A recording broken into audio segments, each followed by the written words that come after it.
Yang pertama, Jackson.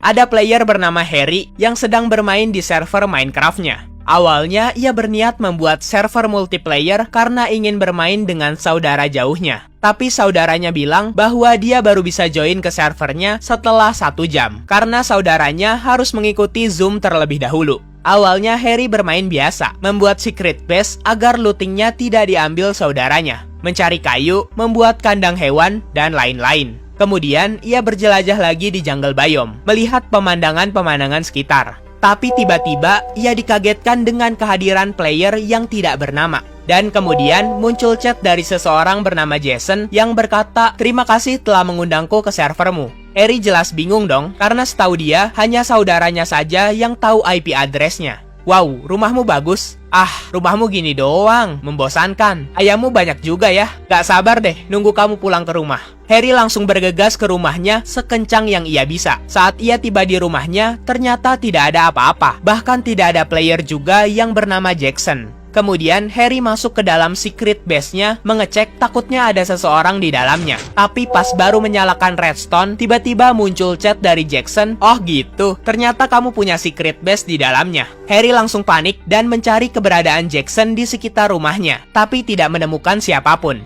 Harry berkata, "Kamu di mana sih? Coba kalau berani tunjukin wajahmu dong." Dan Jackson membalas, "Aku di jungle biome nih, coba cari aku dong." Kemudian Harry bergegas ke jungle biome dan mencari-cari Jackson di jungle biome itu. Tapi sampai malam tiba, ia tidak berhasil menemukan Jackson. Dan kemudian muncul chat dari Jackson, "Hey, aku ada di rumahmu, kamu kesini dong." Harry kesal dong, karena seperti dipermainkan oleh player bernama Jackson ini, dan mengumpulkan niat untuk langsung membunuh Jackson jika bertemu. Tapi saat Harry sampai ke rumahnya, ia dibuat kaget dengan kehancuran kandang ayam dan ruangan rahasianya. Di situ ia dibuat makin kesal lagi, karena untuk membenarkan ruang rahasianya pasti dibutuhkan waktu yang lumayan lama.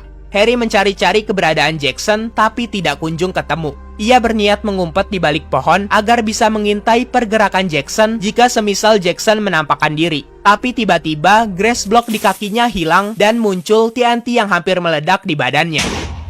Ia berkeliling-keliling lagi sampai pagi hari, tapi tetap saja nggak berhasil menemukan Jackson. Tapi saat ia kembali ke rumahnya, ia langsung disambut oleh si Jackson. Dan pemberitahuan Minecraft-nya langsung menyampaikan bahwa server itu menjadi milik Jackson, dan kemudian Harry terkick dari servernya sendiri. Yang kedua, The Catacomb. Ada orang bernama Erwin yang join ke server temannya untuk melihat kebenaran tentang server temannya yang katanya sangat tidak masuk akal. Dan benar saja, ketika Erwin masuk ke server temannya, di server temannya itu ia langsung spawn di dalam cave dan berada di adventure mode. Di sana banyak sekali dedaunan, padahal bukan di Loose Cave. Selain itu, ia juga melihat ada banyak bangunan kecil mirip kuncup menara di seberang cave-nya. Tapi di dalam bangunan itu tidak ada apapun, hanya kosong. Setelah itu, di antara bangunan-bangunan kecil itu ada pintu masuk. Karena pintu masuk itu terlihat mencurigakan, jadi mereka mengurungkan niatnya untuk masuk ke dalamnya. Saat Erwin menoleh ke belakang, sekilas ia melihat ada putih-putih melayang. Tapi saat menunjukkan ke temannya, sesuatu itu udah nggak ada. Setelah mengumpulkan keberanian, akhirnya mereka percaya diri untuk masuk ke dalam pintu itu, dan ternyata di dalam sana hanya seperti lorong bawah tanah biasa. Di lorong bawah tanah itu, ia menemukan sumber air, peti, dan pohon permintaan. Mereka menyadari bahwa di lorong itu seperti nggak ada akhir atau ujungnya. Kemudian, mereka juga menemukan pintu masuk lainnya dan di dalamnya ada sebuah sumur permintaan yang sangat dalam. Temannya iseng melempar torch ke dalam sumur itu untuk mengecek berapa kedalaman sumur itu. Tapi ternyata sangatlah dalam. Selang beberapa detik muncul suara langkah kaki besar seperti langkah kaki Bigfoot. Setelahnya, mereka mengumpet di salah satu tempat yang menurut mereka cukup aman. Tapi setelah suara langkah kaki besar tadi menghilang, muncul suara baru di sampingnya. Ia melihat banyak sekali mumi yang bangkit kembali. Mumi-mumi itu mengejar mereka berdua dari berbagai sisi. Mereka hampir ketangkap di situ, tapi untungnya setelah mereka meloncat ke air, mumi-mumi itu tidak berani lagi mengejar mereka. Mereka akhirnya kembali lagi ke tempat spawn mereka karena sudah bingung harus berbuat apa lagi. Saat Erwin sedang memikirkan hal-hal apa saja yang bisa ia lakukan di server itu, tiba-tiba temannya menghilang. Dan kemudian... Dude!